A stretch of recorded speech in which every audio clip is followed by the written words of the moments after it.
Listen to this wall of water coming.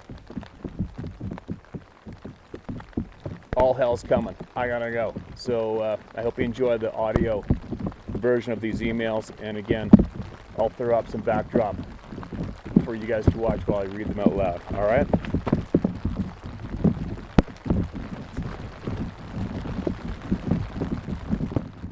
All right. So, holy cow, has it been raining? It's probably one of the most damp, wet Junes of the history of the planet, where I live anyway. Anyway, I just received this email. It's a very recent one. I feel this is a very, very important email to share with all of you out there before I take off here. And it basically represents every single thing that has motivated me to do what I'm doing.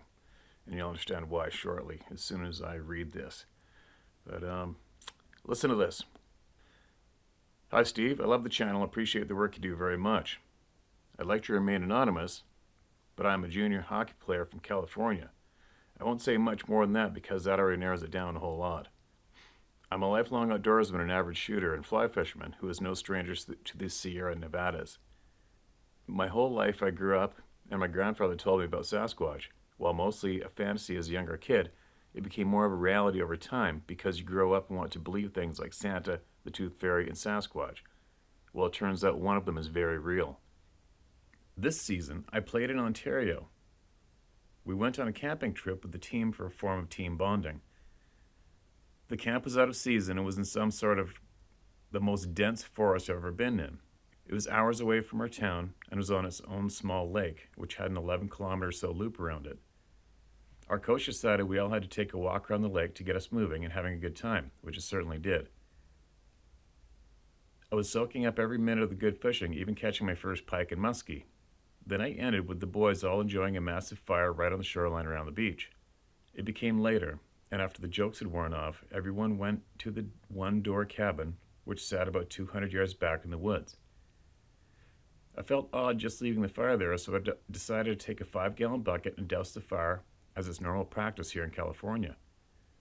It was just me and another teammate from Canada at this point. I would like to add that this was early September and the loons were having a real good time along with the crickets. I grabbed the water bucket and made my way down to the water, now completely backlit from the large fire. This is when I had noticed all the loons had gone completely dead quiet, and so did the crickets. It got real creepy real fast, so much so that I have goosebumps writing about it now. It was such a dark night that the lake and the pine were a single pitch black horizon, barely visible against the sky, very disorienting.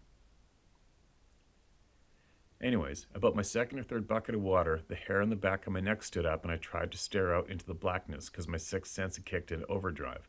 I wanted to run right on the spot and drop the bucket. That's about when I heard the loud howl coming from the other side of the lake, about where we'd hiked earlier that day.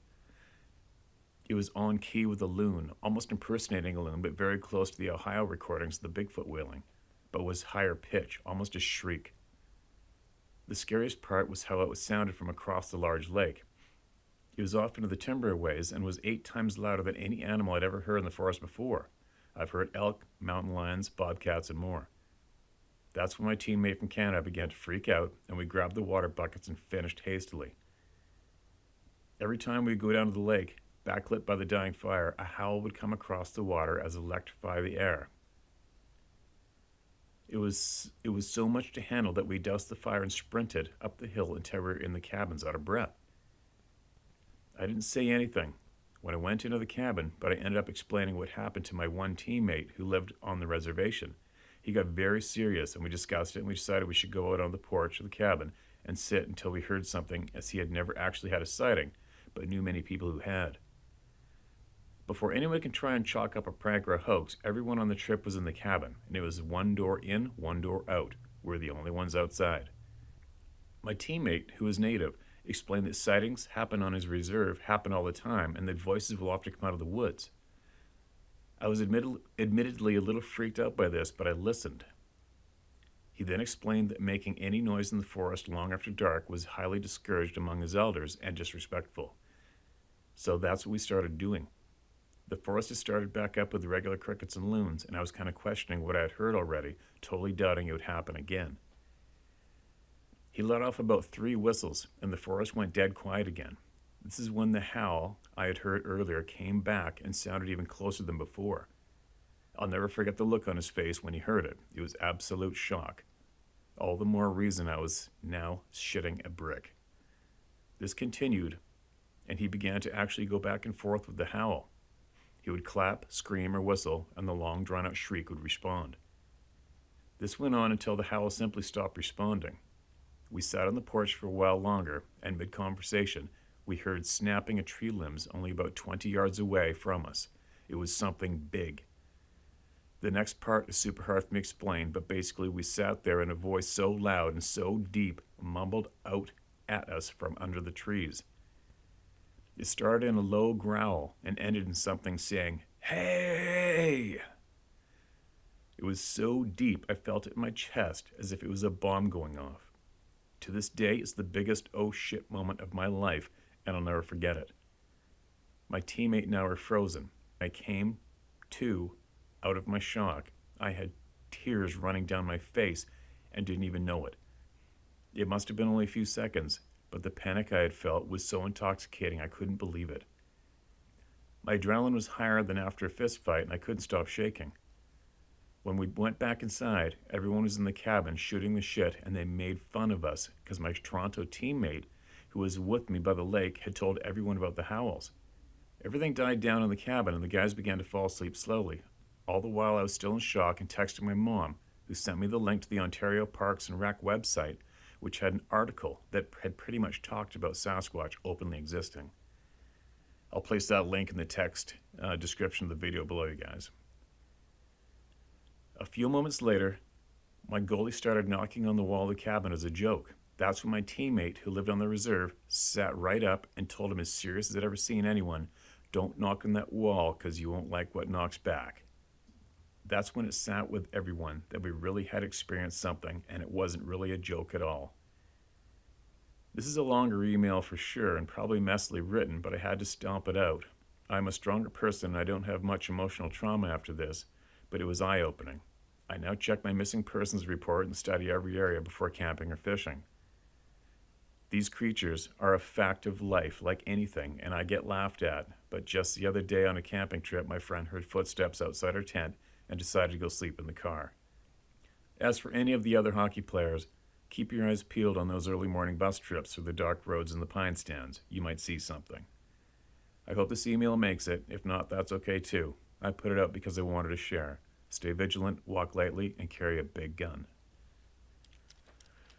Well, and there you go. And that email basically sums it all up, right?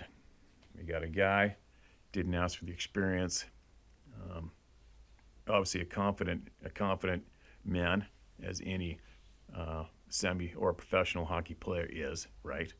And he is amongst, I played hockey for years growing up in British Columbia, and if there's going to be anywhere you're going to get ridiculed or shredded apart, it's going to be from your teammates, for sure. Imagine you've got all the testosterone in one room with all those characters.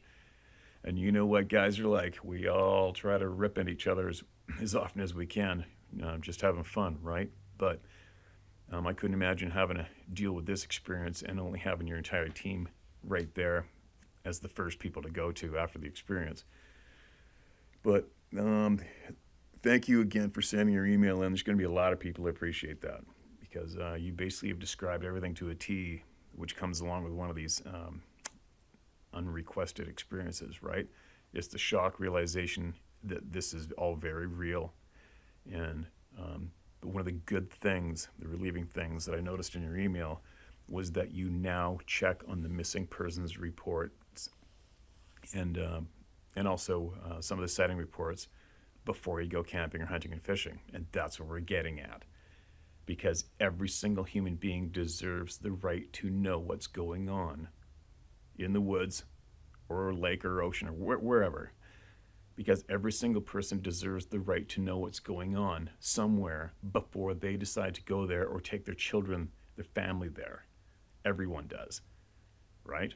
And that's why we're doing this. So anyway, keep those emails rolling in. It's obviously helping many, many people, and many people out there are getting caught up to speed, educated, and are becoming more aware, which is their right to. But on that note, I've got to go. I got a lot to do, and I'm actually have to squeeze out a long, lengthy phone call with MK Davis right after I load this on the computer. So, have a good week, stay safe, and there is another one.